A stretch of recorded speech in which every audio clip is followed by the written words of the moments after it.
اعوذ باللہ من الشیطان الرجیم بسم اللہ الرحمن الرحیم۔ پارہ نمبر 15 کا خلاصہ۔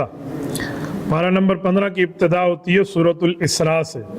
سورۃ الاسراء یہ قرآن کریم کی 15ویں پارے کی پہلی سورت ہے۔ اسراء کا مطلب ہوتا ہے رات کو ٹریولنگ کرنا، رات کو سفر کرانا۔ تو نبی پاک صلی اللہ علیہ وسلم کا جو معراج اور اسراء کا سفر ہے، یہ سفر رات کو ہوا ہے۔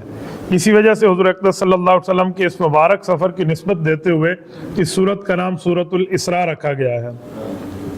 اس میں سبحان الذی اسریٰ بعبدہ لیلا من المسجد الحرام الی المسجد الاقصی الذی بارکنا حولہ لنریہ من آیاتنا، ان آیات میں اللہ تعالیٰ نے حضور پاک صلی اللہ علیہ وسلم کے نبوت کے 11ویں سال جو معراج کا سفر ہوا، اسراء کا سفر ہوا، اس بارے میں تھوڑی تفصیل ذکر فرمائی ہے۔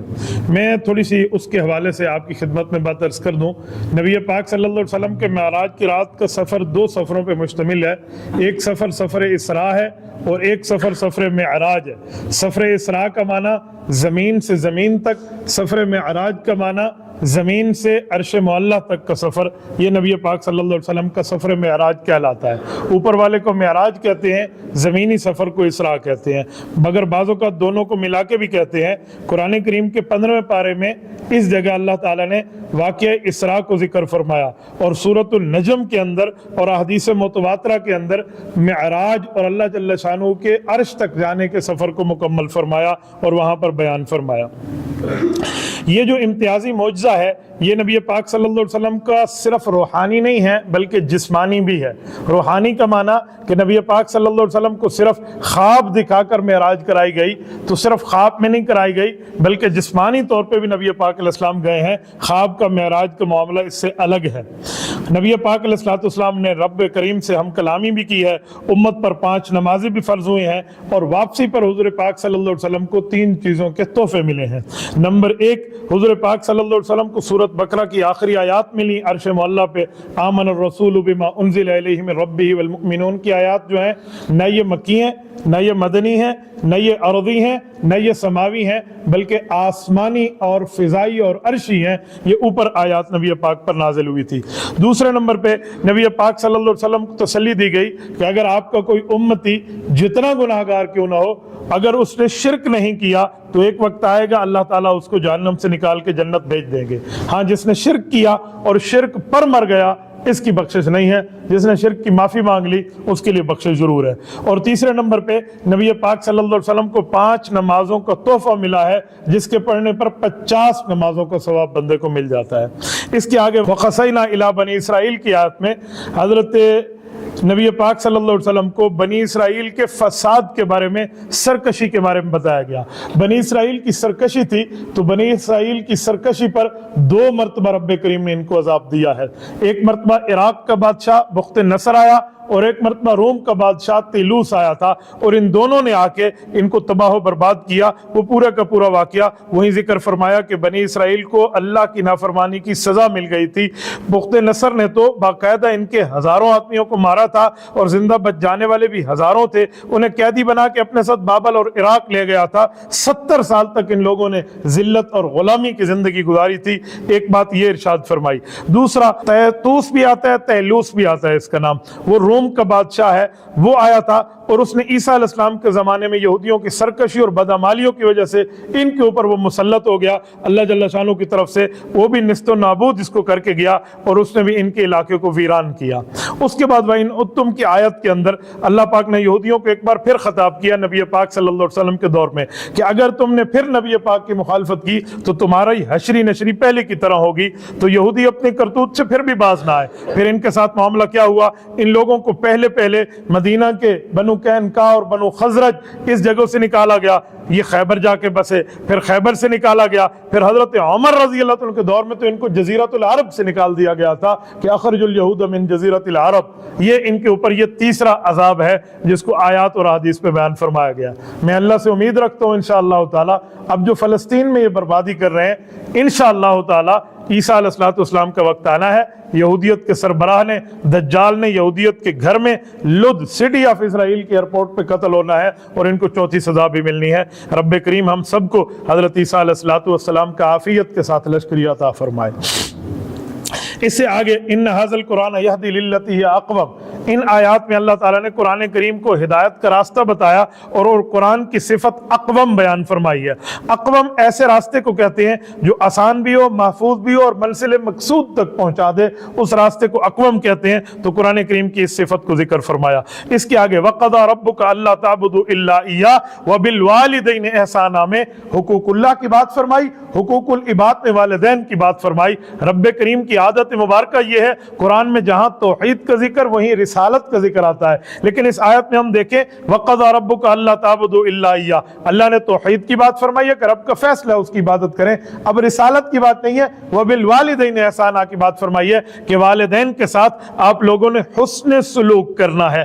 احسانہ صرف حقوق ادا نہیں کرنے، ان کے ساتھ احسان کا، اچھائی کا، پیار کا، عزت کا، عقیدت کا، محبت کا، یگانگت کا معاملہ آپ نے رکھنا ہے جو اعلیٰ سے اعلیٰ طریقے پر ہو، اور یہ والدین کے حقوق ہیں۔ ان کے سامنے اف تک نہیں کہنا۔ اب اف کے دو مطلب ہیں۔ اف کا ایک مطلب ہے جس کو عربی میں کہا جاتا ہے اف لکم ولما تعبدون من دون اللہ، اس کا معنی ہے میں تم سے بری ہوں۔ ماں باپ سے بری نہیں ہونا، ان کی ذمہ داری اپنے سر سے ہٹانا نہیں ہے۔ اور اف کا ایک مطلب ہماری زبان میں چلتا ہے کہ ماں باپ نے اگر کوئی غلطی کر دی، کوئی آپ کے مال کا نقصان بھی کر دیا، تو انہیں یہ نہیں کہنا کہ ابا آپ نے اتنا بڑا نقصان کر دیا، امی آپ نے اتنی بڑی معاملہ کر دیا، یہ جملہ بھی نہیں کہنا۔ یہ بھی ماں باپ کو کہنے میں اللہ جل شانہ نے منع تک فرما دیا ہے، لہٰذا ایسا کام آپ نے نہیں کرنا۔ اور پھر اس کے بعد فرمایا کہ اگر ماں باپ تمہیں ڈانٹیں تو جواب میں ڈانٹنا بھی نہیں ہے، بلکہ ان کے ساتھ نرمی، بھلے، پیار اور اچھے طریقے سے بات کرنا ہے۔ ماں باپ کے معاملات میں نرمی اور شفقت کے معاملے کو سامنے رکھنا ہے۔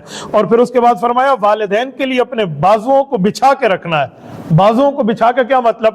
پروں کو بچھانے کا مطلب یہ ہے وَاخْفِضْ لَهُمَا جَنَاحَ الذُّلِّ مِنَ الرَّحْمَةِ، پرندہ اڑتا ہے تو اپنے پروں کے سہارے اڑتا ہے نا، تو فرمایا اپنی طاقت اپنے ماں باپ کو نہ دکھانا، اپنی طاقت کی بلبوتے پہ ماں باپ کے سامنے یہ نہ کرنا میں نے یوں کر دینا ہے، یوں کر دینا ہے۔ یہ 30 31 32 مارخان ماں باپ کے سامنے بننا نہیں چاہیے۔ اس کے ساتھ پھر اللہ نے فرمایا صرف یہیں پہ کمی نہیں ہے، ان کو جی جی کرتے رہنا ہے اور ان کے لیے مجھ سے دعا کرنی ہے، اللہ میرے ابا اور میری اماں پر رحمت فرما، یہ بچپن میں مجھے بڑے پیار سے پالا کرتے تھے، کما ربیانی صغیرہ۔ یہاں میں ایک جملہ کہتا ہوں، ہمارے اکابر کہتے ہیں کہ بڑھاپے میں ماں باپ کو بادشاہ بنا کے رکھو، کیونکہ تمہارے بچپنے میں ان لوگوں نے تمہیں شہزادوں کی طرح پالا ہے۔ اس کے آگے وَلَا تَقْتُلُوا أَوْلَادَكُمْ خَشْيَةَ إِمْلَاقٍ، یہاں اللہ تعالیٰ نے اوامر اور نواہی کو بیان فرمایا۔ اوامر کہتے ہیں اللہ کے آرڈر کو، اور نواہی کہتے ہیں اللہ کی طرف سے پابندی اور بین شدہ چیزوں کو۔ جو اللہ حکم فرما دے وہ امر ہے، جو منع فرما دے وہ نہیں ہے۔ ان آیات میں اللہ تعالیٰ نے ان چیزوں کا ذکر فرمایا ہے۔ اگر میں یہاں پر آپ کے سامنے گن کے رکھوں تو 8 قسم کے نواہی ہیں، 3 قسم کے اوامر ہیں۔ 8 چیزوں سے منع کیا گیا ہے اور 3 چیزوں کو حکم دیا گیا ہے۔ وَلَا تَقْتُلُوا أَوْلَادَكُمْ کی پوری آیت کے اندر میں سارے گن کے آپ کے سامنے رکھ دیتا ہوں۔